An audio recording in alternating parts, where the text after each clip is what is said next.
옛날 옛적 전라남도 나주의 한 작은 마을에 장독대 할머니로 불리는 수호신이 있었다고 전해집니다. 이 마을은 장독대가 매우 중요시되던 곳이었어요.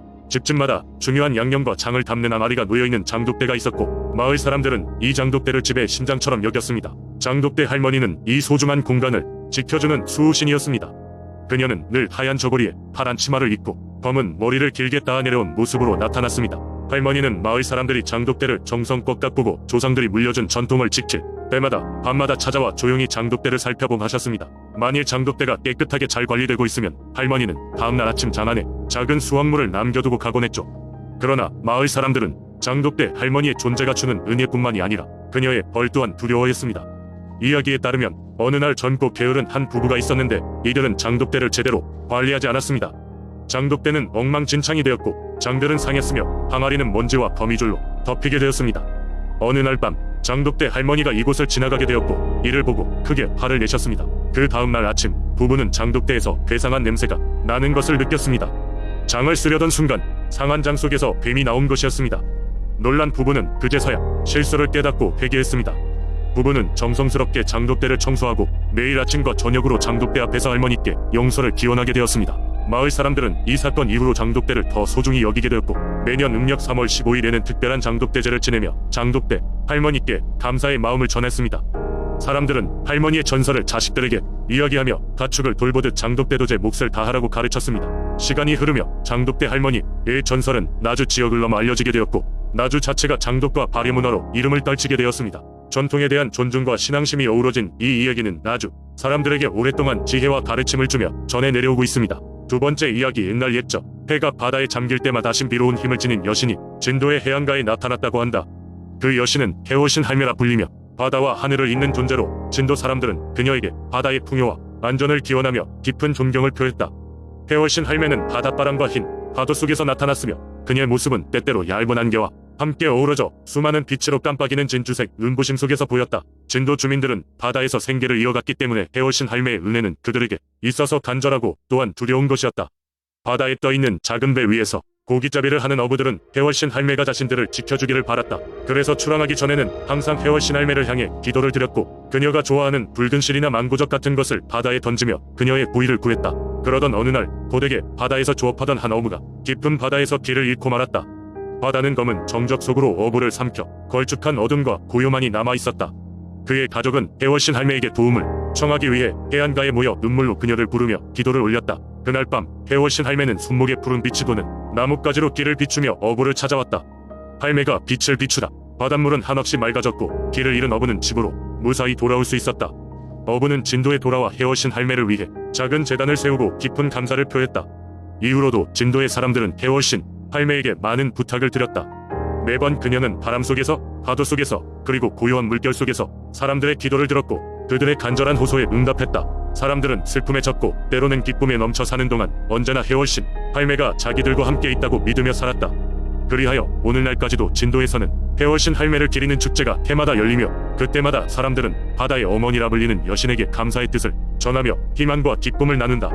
바다는 진도의 사람들을 품었고 그 속에서 해월신 할매의 믿음은 굳건하게 자리잡고 있다. 이렇게 해월신 할매와 관련된 이야기는 진도 민속신앙의 중요한 부분으로, 그녀의 전설은 바다와 사람들을 연결하는 아름다운 고리로서 오늘도 전해지고 있다. 세 번째 이야기. 옛날 옛적 태안의 바닷가 마을에는 바다를 지키는 여신이 살고 있었다고 전해진다. 그 여신의 이름은 서해바다라고 불렸고, 그녀는 태안의 바닷길을 자유롭게 넘나들며 바다의 평화를 지켰다.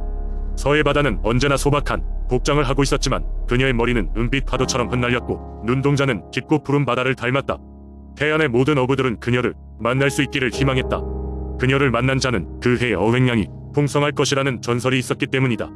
많은 세월이 흘러 어느 날 한 젊은 어부가 태안의 바닷가를 따라 서해바다를 만나게 되었다. 그는 오랫동안 어려운 생활을 하며 가족을 부양하기 위해 힘겹게 바다에 나갔다. 그러던 어느 날 그는 배에 높고 거친 파도가 덮쳐 배가 침몰할 위험에 처했다. 그 순간 서해바다가 나타나 그를 구하였고, 그는 여신의 고귀한 모습에 감탄하며 그녀에게 감사의 인사를 전했다. 서해바다는 그에게 조용히 미소 지으며 향후 몇 달간 바다의 비밀에 대해 이야기해 주었다. 그녀는 그에게 바다가 허락한 길을 따르고 절대로 자연을 거스르지 말라고 당부했다. 젊은 어부는 그녀의 가르침을 마음 깊이 새기며 모든 일에 있어서 자연의 순리를 따랐다. 그 후 젊은 어부는 매일 바다로 나가 서해바다에게 감사의 기도를 드렸고, 매번 돌아올 때마다 그는 풍성한 어획물을 가져올 수 있었다. 그의 삶은 점점 나아졌고 마을 사람들 역시 그를 부러워하며 그의 이야기를 들었다. 이윽고 마을 전체가 서해 바다의 가르침을 따르게 되었고 그 결과 태안의 바다에는 늘 풍요로운 생명들이 자리잡게 되었다고 한다. 세월이 흘러도 태안의 주민들은 바다의 여신 서해 바다를 기억하며 그녀의 존재를 기리기 위한 작은 제사를 매년 바닷가에서 지내게 되었다. 주민들은 여신이 그들을 계속해서 보호해주기를 바라며 마을의 평화를 유지하기 위해 부지런히 기도를 올렸다. 그리고 오늘날도 태안의 어부들은 바다로 나가기 전 서해 바다에게 안전을 기원하고 풍성한 수확을 부탁한다. 이 이야기는 태안을 방문하는 많은 이들에게 신비롭고 경이로운 전설로 전해져 내려오고 있다. 서해 바다는 아직도 바다의 신비 속에 존재하며 태안의 바다를 지켜보고 있을 것이라 믿어진다. 네 번째 이야기. 옛날 옛적 전라북도 순창의 깊은 산골짜기에는 신령한 대나무 숲이 있었다. 이 숲은 마늘과 쑥으로 유명한 이 지방의 사람들에게 그 자체로 성지와 같은 존재였다. 이곳에는 탐스러운 대나무 가득하게 하늘을 찌를 듯이 자라나 있었으며 언제나 신비로운 안개가 숲을 휘감고 있었다. 대나무 숲은 사람들에게 특별한 힘을 준다고 알려졌으며 특히 치유와 번영을 가져다 준다는 전설이 내려오고 있었다. 순창에는 예로부터 신령한 여우가 살고 있다는 이야기가 전해져 내려오고 있었다. 이 여우는 다른 여우와는 달리 순백의 털을 지니고 있었고 오랜 세월 동안 사람들의 신앙의 대상이 되어왔다. 사람들은 이 여우를 배구라고 부르며 경애의 마음을 품고 숭배하였다. 배구는 대나무 숲의 가장 깊은 곳에 살며 그것을 감히 범할 수 없는 존재로 숲을 수호하고 있었다. 사람들 사이에서는 배구가 이따금 사람으로 둔갑하여 인간 세상에 나타난다는 이야기가 전해졌다. 배구는 사람의 모습으로 나타나 마을을 돌아다니며 어려움에 처한 사람들을 돕고는 했다고 한다. 특히 배구가 모습을 드러내는 날은 항상 대나무 숲에 신비로운 바람이 불었고 이러한 날은 마을에 특별한 축복이 내려진다는 믿음이 있었다. 그런데 어느 해 마을에는 심각한 가뭄이 찾아왔다. 오랜 기간 이어진 가뭄으로 식수마저 거의 말라버려 사람들이 생존의 위기에 처하게 되었다. 절망에 빠진 마을 사람들은 배구에게 간절히 도움을 정식으로 구하기로 결정했다. 이에 마을의 어른들이 대나무 숲의 입구에서 제를 올리며 배구에게 소원을 빌었다. 배구님, 부디 우리 마을을 도와주소서. 가뭄의 고통에서 벗어날 수 있도록 비를 내려주시옵소서. 정을 담아 기도를 올린 지 3일째 되는 날 정말이지 새로운 이야기가 펼쳐졌다. 하늘이 서서히 어두워지기 시작하더니 곧 비가 쏟아져 내렸다. 그것도 매우 좁은 구역에만 비가 내렸고 그 중심은 바로 대나무 숲에서 마을로 이어지는 길이었던 것이다. 비가 내리는 동안 마을 사람들은 기쁨에 겨워 다시 한번 배구에게 감사를 전했다. 이날 이후로 사람들은 더더욱 대나무 숲을 신성시했고 배구를 신령한 존재로 모시는 경향이 강해졌다. 숲은 단순한 자연의 일부가 아닌 마을 의수신이 깃든 특별한 장소가 되었으며 배구에 대한 의식이나 제사를 더욱 정성껏 올렸다. 설화 속 배구의 이야기는 후대에도 꾸준히 전해지며 순창의 민속신앙이 중요한 일부로 자리 잡았다. 세월은 흘러도 여전히 순창 사람들에게 있어 대나무 숲과 배구는 변치 않는 신뢰의 상징이었다. 아이들은 할머니, 할아버지로부터 이 이야기를 들으며 자랐고 그들이 자랐을 때도 그들의 후손에게 이어지는 전통이 되었다. 이렇게 순창의 대나무 숲과 배구의 이야기는 오늘날까지 마을 사람들의 가슴속 깊이 그 신비한 기운을 간직하고 있다. 다섯 번째 이야기. 옛날 옛적 대한민국 전라북도의 정읍이라는 작은 마을에는 영산 할머니라는 마을 수호신에 관한 이야기가 전해져 내려왔다. 정읍은 푸른 산과 맑은 냇물이 어우러진 아름다운 마을로 사람들은 대대로 이곳에서 풀을 뜯고 농사를 지으며 평화롭게 살아가고 있었다. 그러나 이 평화로운 마을에도 수많은 위기가 찾아왔다. 그 중에서도 가장 두려웠던 것은 갈수록 심해지는 가뭄이었다. 어느 해에는 비가 오지 않아 마을의 모든 논밭이 메말라갔고 사람들의 얼굴에도 점점 그늘이 드리워졌다. 밭은 갈라졌고 마을의 젖줄과도 같던 작은 냇물도 말라붙어 그 바닥을 드러내었다.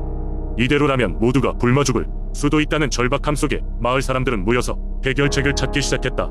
그러다 마을의 원로인 김씨 할아버지가 한 가지 이야기를 꺼냈다. 옛날 우리 마을을 지켜주는 영산 할머니가 있다는 이야기를 들었네.